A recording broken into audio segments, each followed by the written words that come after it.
песня про осень. Мы записываем, кажется, мы записываем сингл, все такое. И вот эта песня будет головная. Так.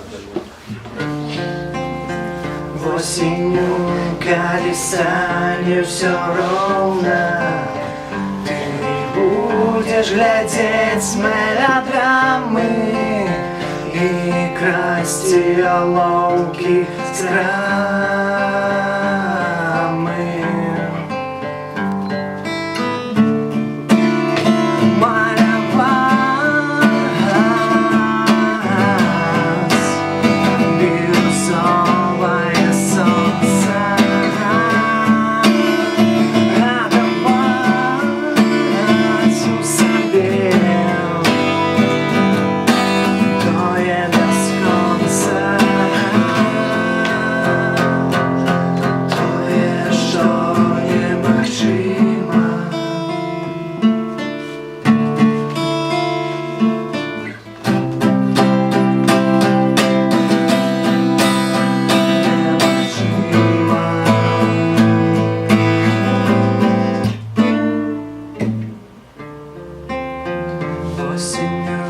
Коли станем все ровно, ты недзе пачуеш гэта и покинешь апошнія думки, узорвавши ружовое гетто.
Наступна песня називається «Цуд», і того, з чого ми почалися.